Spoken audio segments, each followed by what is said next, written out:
Hello all. First time I've done a video like this actually.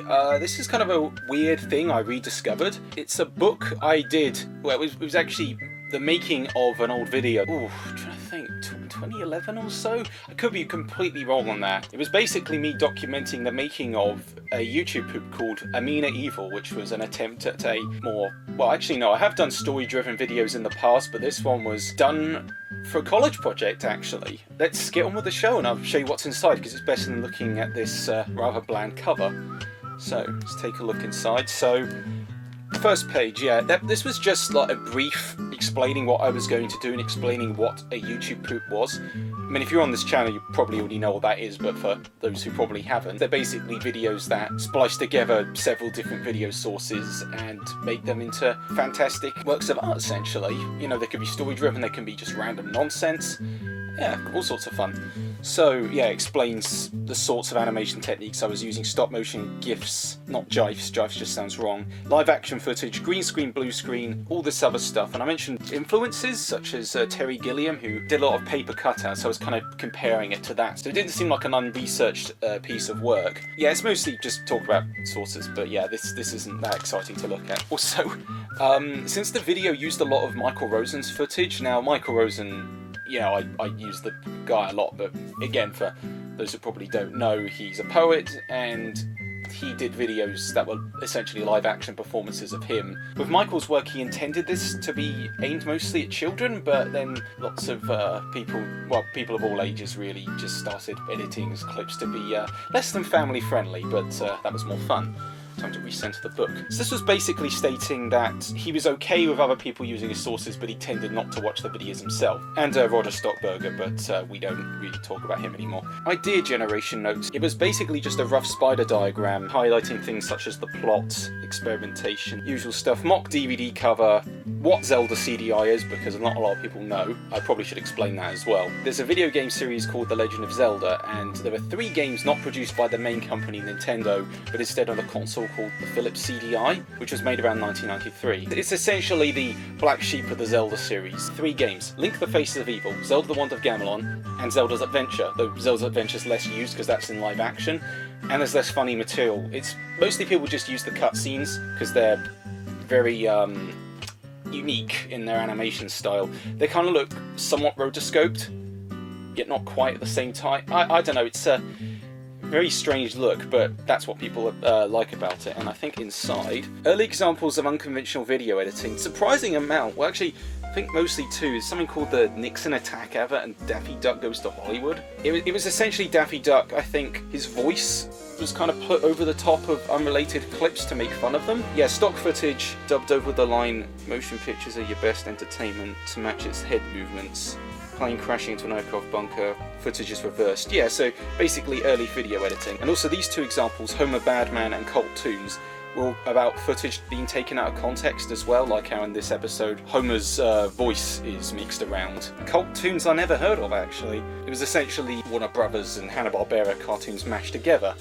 Now this was particularly interesting. Zelda's Adventure actually had a surprising amount of effort behind it. It had models and weird rubber suits and miniature sets. Yeah, the actors were actually green screened into it. They were done by a special effects artist called Jason Bakutis, right here, who I think worked on some of the Critters movies, which were kind of knockoffs of Gremlins from what I've heard. I don't know, I've never seen them. But yeah, I kind of like the artistry behind this one. I mean, apparently the guy who played the strange wizard here, he was actually 20, and that's entirely a rubber mask. But yeah, it was a fascinating look into miniatures and stuff. Oh, and what I'll try to do after this video is link readable versions of these, because I don't think the camera's doing it justice considering it's being shot from a distance. Alright, so here's the main complicated history of CDI. A lot of people already know this story, where Sony and Nintendo were going to make a console together, and then Nintendo joined up with Philips instead because apparently it was a lot cheaper to produce, so it birthed the CDI. And apparently the reason they used animated cutscenes were because, well, CDs were a big thing. They tried to make as much use of that CD space as possible to really get the most out of it. They hired Russian animators actually to do the cutscenes because I think some of the people behind it saw real Russian animations like New Pagodi and thought that they'd be as good, and then when they saw the CGI animation, they were probably thinking, oh, this looks dreadful. Although I kind of like it myself, and a lot of people do because of their strange, uncanny nature. Black and white screenshots do not do it justice, because actually the backgrounds are pretty good as well. I think they wanted to make the camera pan on some shots of the cutscenes, because there's strange instances where the king zooms in and the background doesn't move behind him, so they probably just didn't have the time or money to really do that. Yes, a page on the first YouTube poop, actually. I don't know why these screenshots were in colour, but these ones weren't. Whatever, I was probably running out of ink at that point. So yeah, I had to explain what a YouTube poop was and the fact it was a funny video with sources mixed around. To explain that in a formal context is surprisingly really difficult. I don't know how, but it kind of is. This is actually one of the first videos that influenced me, just called You Want It. It was just a bunch of clips stuttering and stuff, but it influenced me and kind of introduced me to a song called Everybody Have Fun Tonight, or however it goes. I think that's still up by the original uploader, Jeff Lindblom. Ah, here we go. This is where the whole RPG battle element came into play. Role-playing game, for those who don't know.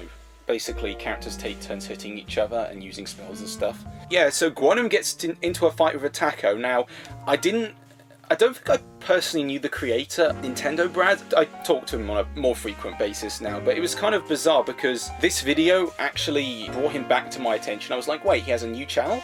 Yes.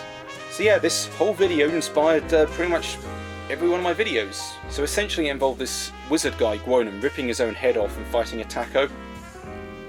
Yeah, no story, but that's the fun of it. Here's my first major video, The King Wants Cheeseburgers. It's actually a re-upload from an old channel that got taken down in a very complicated manner. There was a source, I don't know if people still use it or remember. I mean, there's likely some people who do. Not many people use it as much, and that's a bit of a shame. Oros Guy seems to get a lot of use out of it. So whenever he makes a video, which is very rare. Yeah, so I had an old channel, and there's a source called Dr. Rabbit's World Tour, which I think a promotional VHS for the toothpaste company Colgate. What happened was a bunch of people made edits of this really old VHS, and Colgate didn't like that, so they basically took down every video and channel that was an edit of the video, including my own channel and a bunch of others, so that was fun. In fact, I think, yeah, I'm actually on my third YouTube channel, and surprised that it's lasted as long as it has, because I had two channels before this, and the second channel didn't last a second, okay, because the first channel had one email linked to it, and then I thought, oh, I can use the same email for this second channel, and the channel just disappeared. I think because it used the same email and that was linked with a channel that was taken down. I don't know, but luckily I saved all my videos, except some really shitty ones. So I guess since my channel's still around, I'm still in good standing, although I haven't dared use any sources like King of the Hill at all, because apparently that's a copyright dead zone. Even though Fox doesn't like King of the Hill, I don't know, maybe they have it out for Mike Judge. But yes, there's the very first turn-based battle, and it looks like crap. Well, they're crap in a charming way. There's default Windows Movie Maker text. These were all done on Windows Movie Maker, and as the videos went on, that became more of a pain, because the jump in technology from Windows XP to Windows Vista, oh, that affected the videos. So after I did The King Wants Cheeseburgers, there was King Crisis, which it's kind of a bizarre retroactive title, because the first video was based on the rail shooter Time Crisis, which was a change of pace from the RPG battles. So editing over footage of a rail shooter with CGI footage with MS Paint and Windows Movie Maker,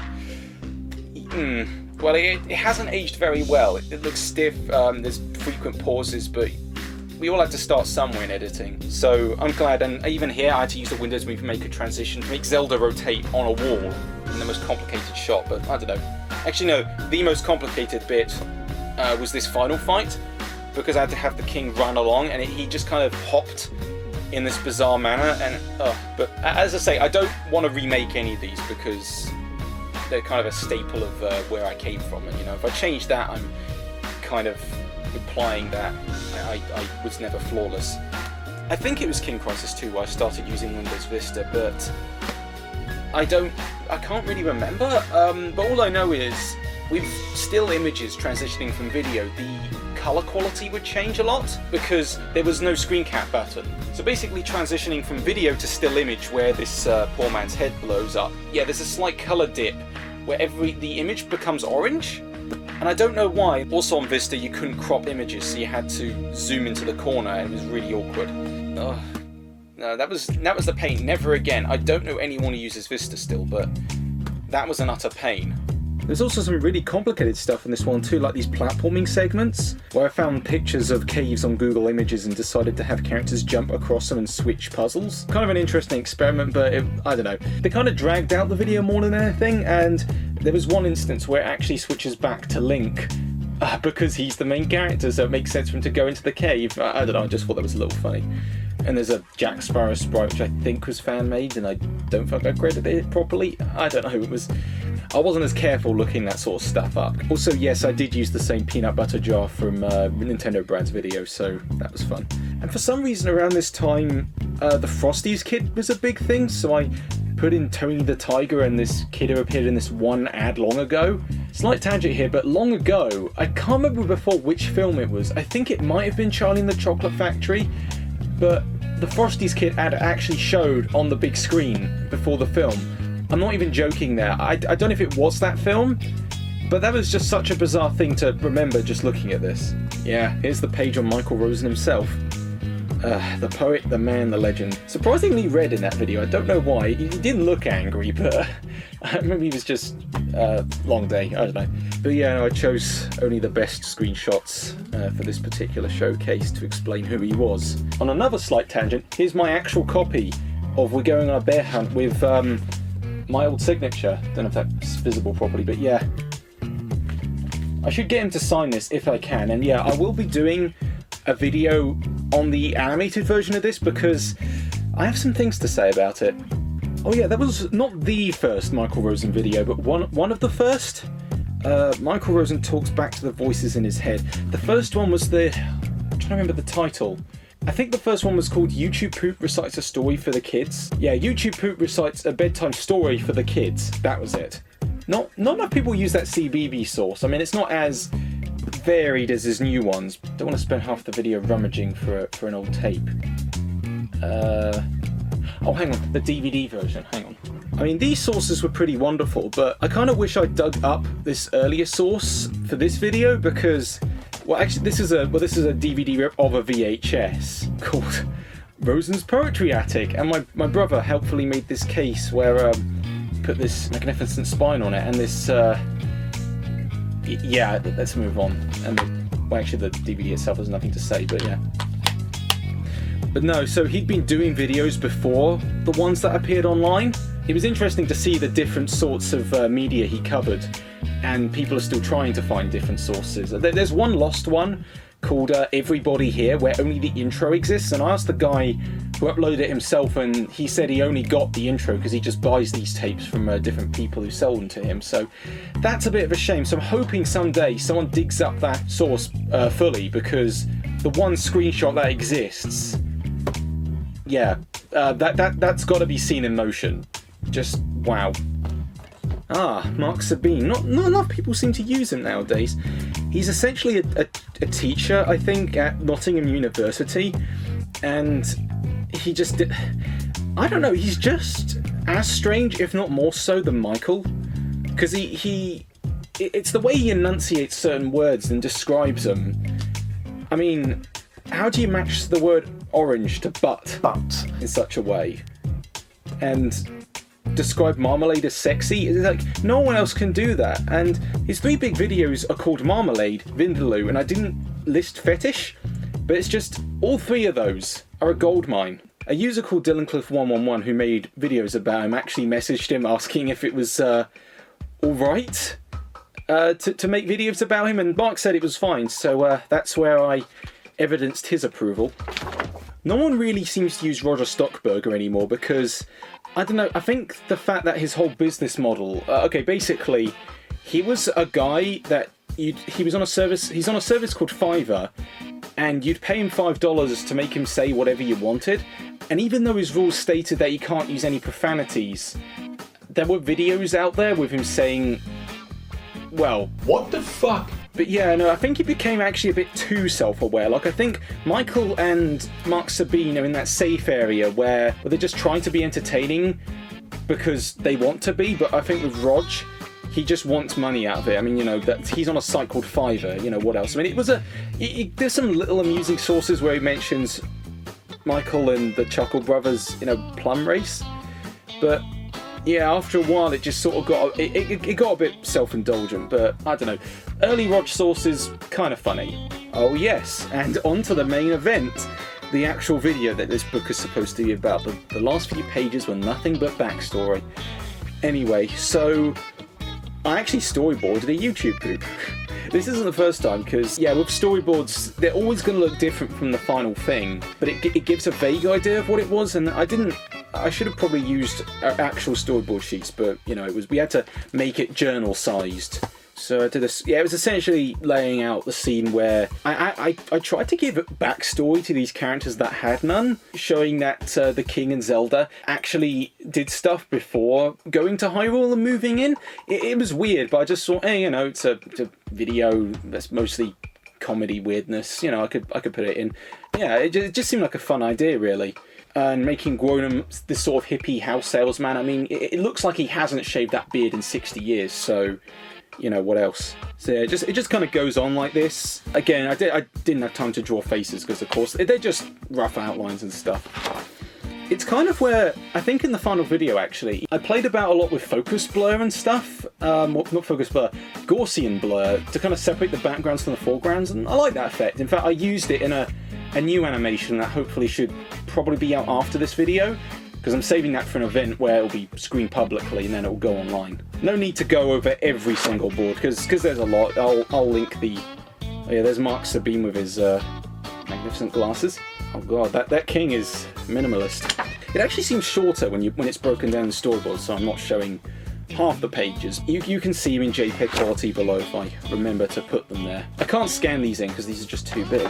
And oh, I didn't even finish it here. I think the rest of it was made more up on the spot. Not made up on the spot. I actually wrote out the planned scenarios in order and how things should go. And I think that's a little more fun. Like, you can have a storyboard and such to follow, but it's kind of it leads to better results, I find, when you can work more off the cuff and, well, not random, but if a good idea crops up and you think it will work, then usually it's best to follow through with it.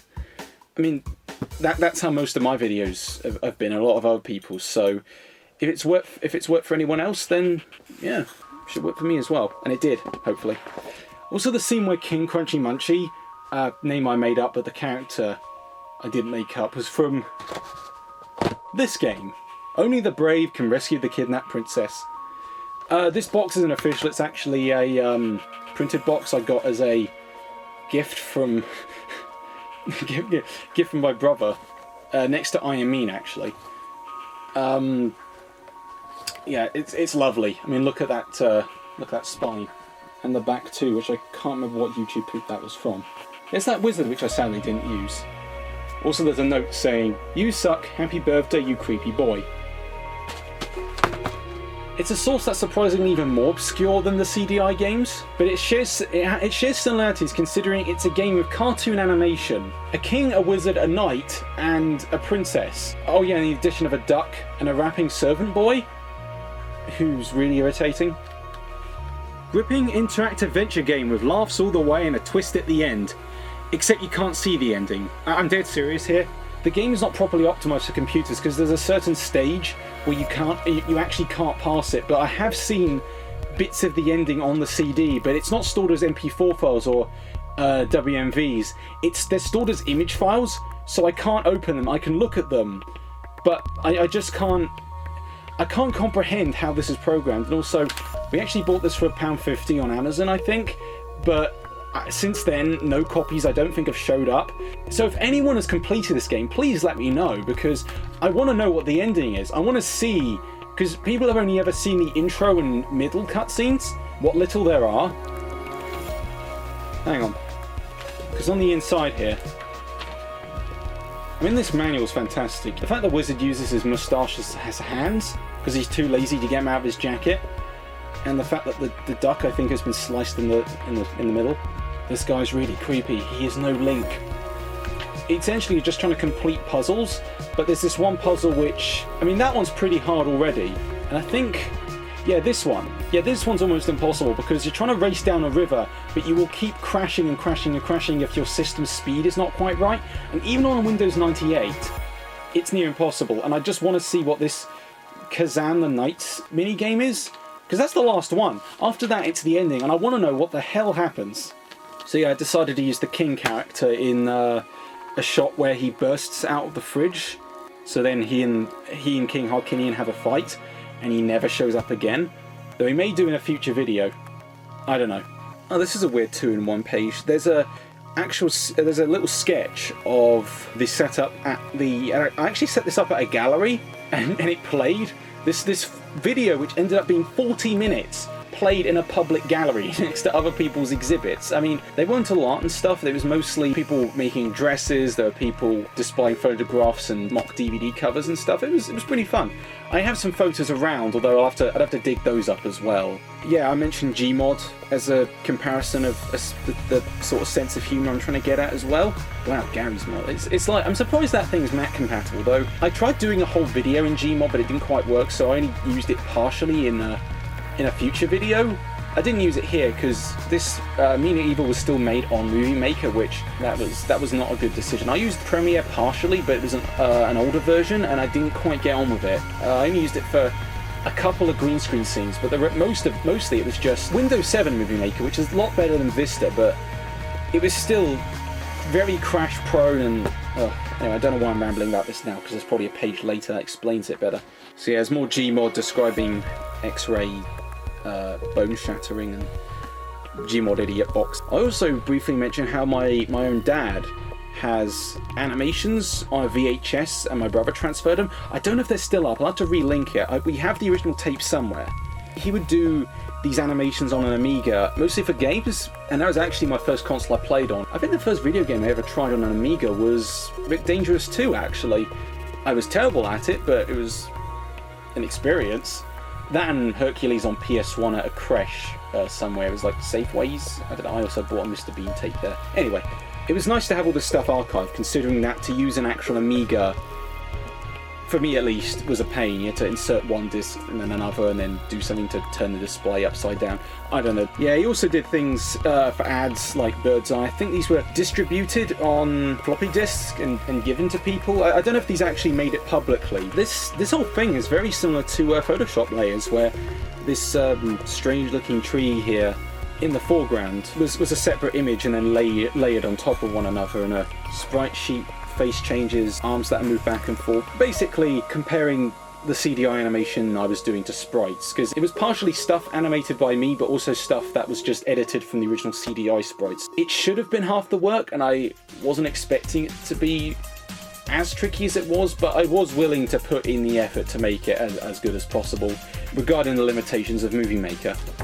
This was an interesting concept for a game, this little man who floats along. I think my brother actually remade that game. Yeah, this was cool. So it's just describing how characters are moving in and out of the foreground and switch objects and stuff. Oh, Terry Gilliam. Now, I haven't watched much Monty Python or much of his other works. I did see Brazil, and that was a trip. There was a whole reel of him showing how to do animations. So this is Terry Gilliam now, and I think, oh there, that is him there as well. Cool. Very reliant on surreal imagery, and there's a very young Terry Gilliam there. Wow. So there was this whole reel showing how he did paper cutout animation by taking images from magazines and shifting them around. I was basically drawing comparisons to how it was essentially taking one source and making it into something new. Oh yeah, and also the storyboard motif, that's where that came from. Also, my printer was running out of ink at this point.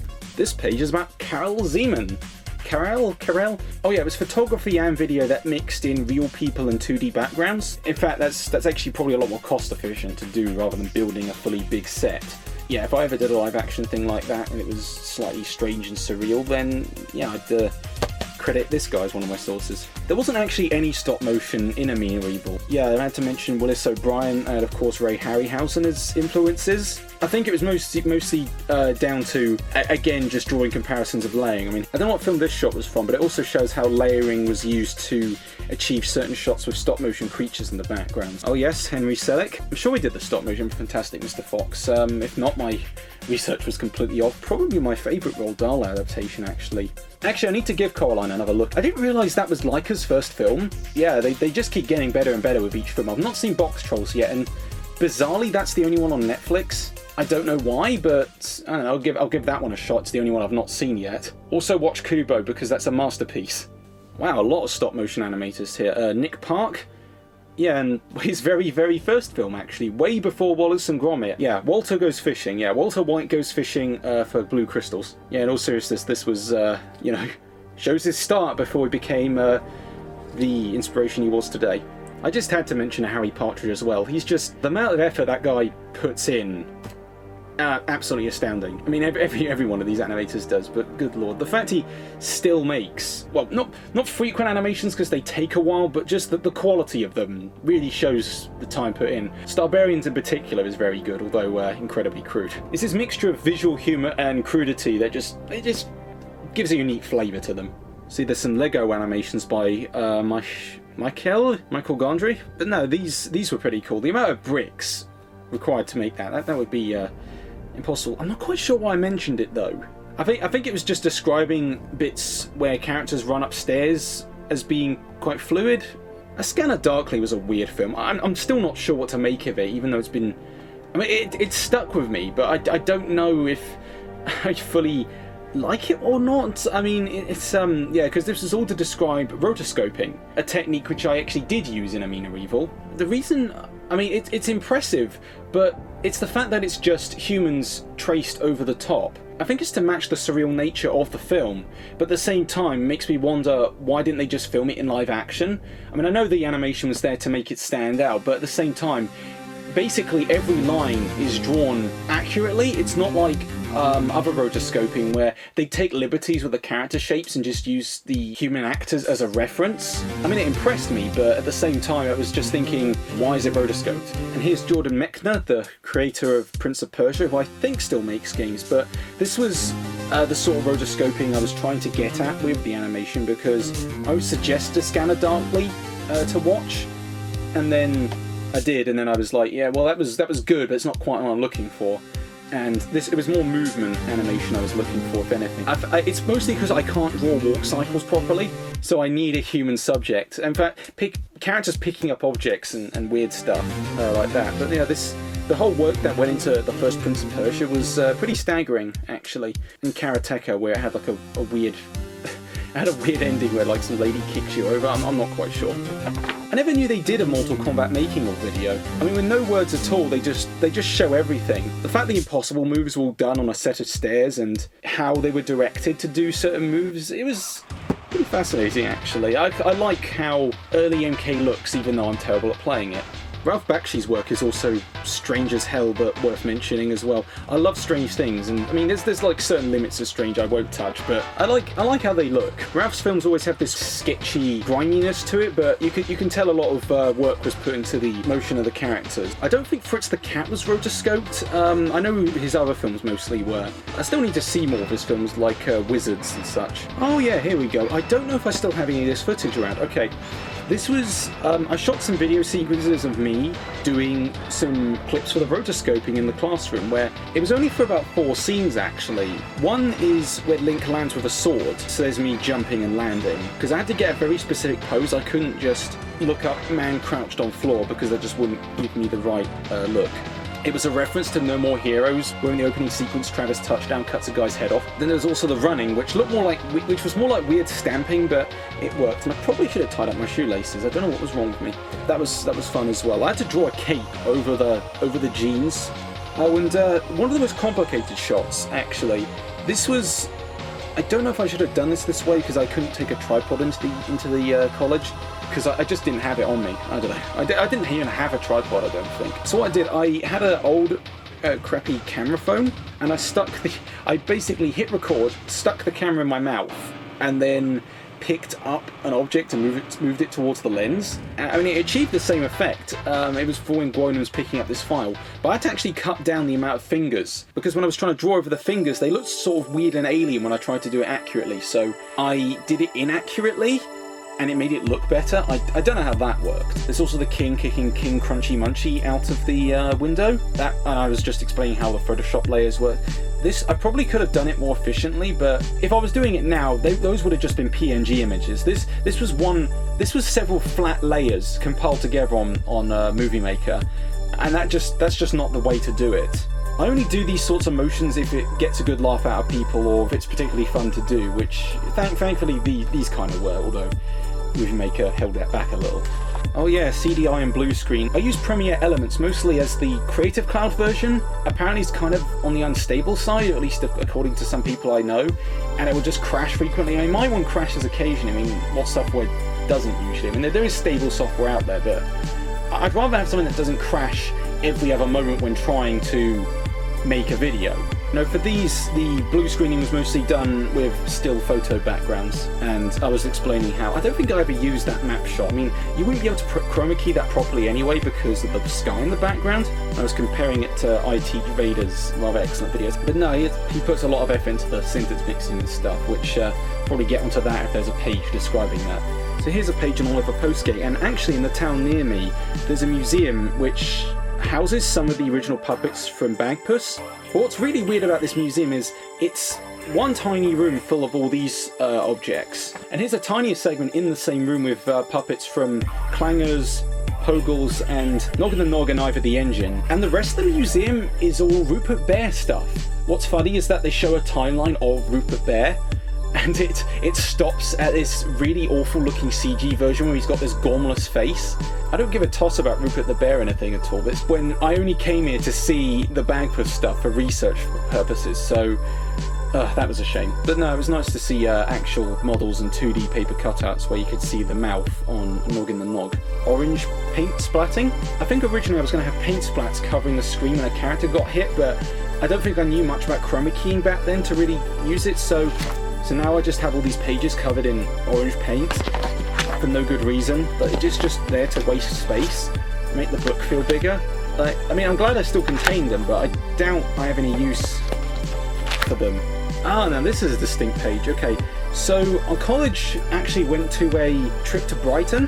There was like an exhibit for different artists and stuff, and there were a few animated ones, and this was the most distinct one by an artist called Julia Pott, who did a short, which it wasn't exactly the cheeriest fare, but this is what made me want to pursue with this animation, and animation in general, really. It was the mixture of photographic backgrounds and 2D characters. It's just a look that works, and I don't know if Gumball was out around at the time, but if I saw that when I was making this, then, you know, mind was blown. And what's interesting now is that she's actually making a show for Cartoon Network called My Magical Summer Camp, I think. So this random artist that I spotted and happened to like her work in a gallery somewhere is now doing a show. So I hope that comes out, and I hope it's good. So it was interesting to see where her work led her. So that gives me hope. Just some leaflets. Yeah, I think it was called the Pick Me Up exhibit. Yeah, just leaflets, maps, very shrunken down photos. Yeah, there's a lot more to that trip. There was some art there which I didn't like as much visually. I'm not to put any artist down, but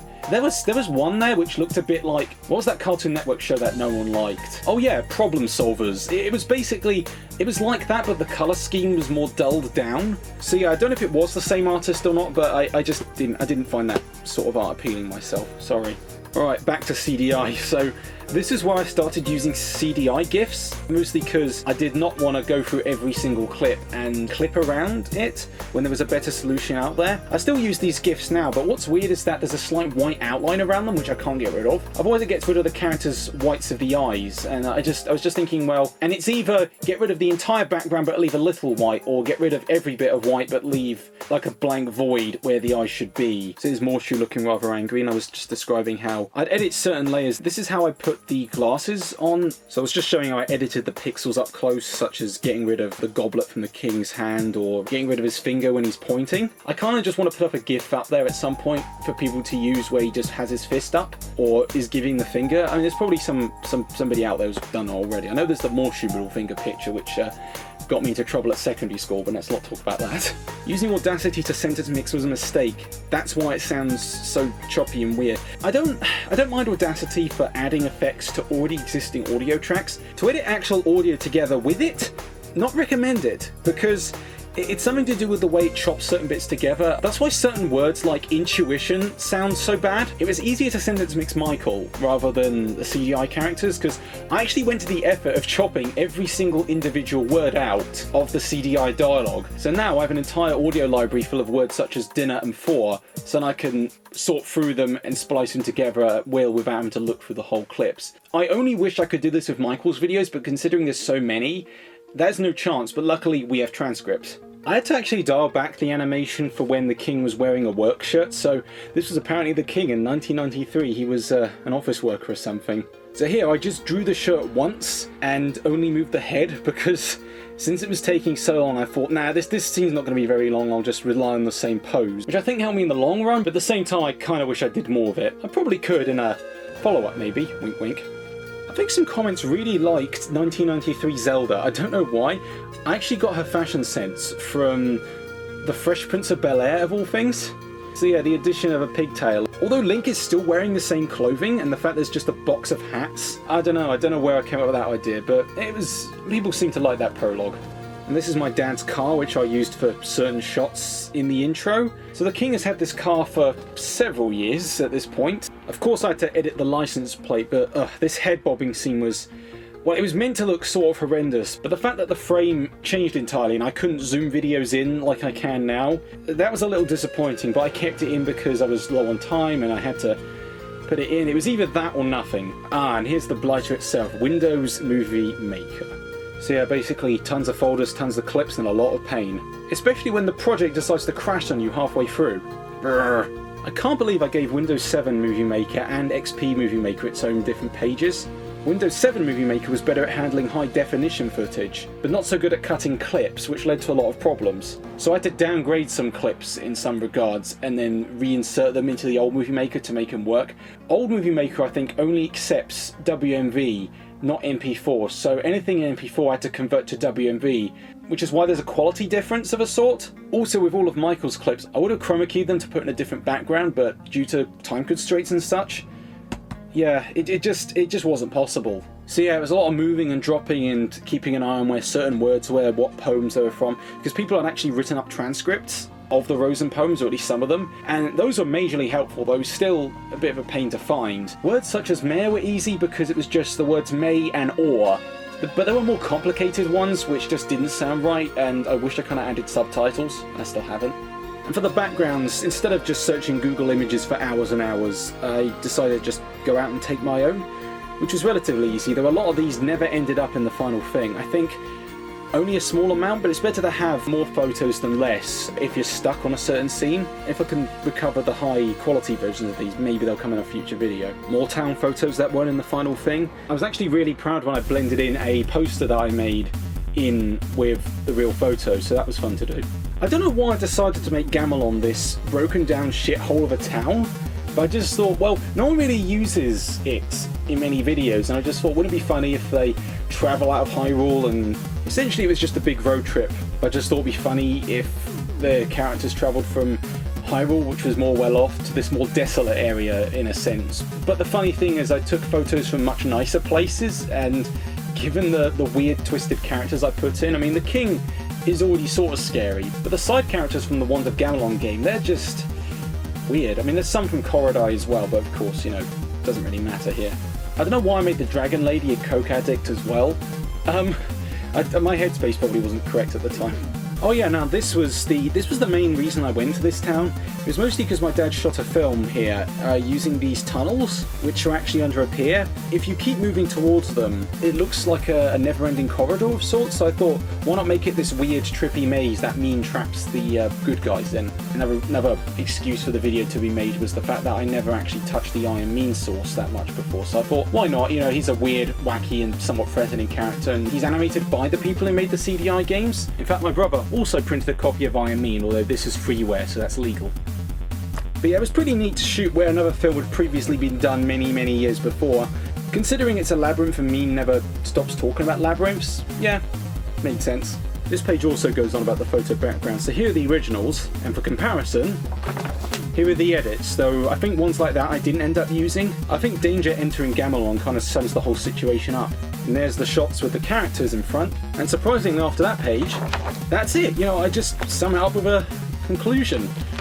Just saying what I thought I did well and all the links to everything, and I remember getting a good mark out of this. So yeah, I actually submitted a YouTube poop to a visual class and somehow worked out. So hopefully I'll do a similar video in the future where hopefully I don't ramble as long, or longer. I don't know what will happen. Anyway, bye bye for now.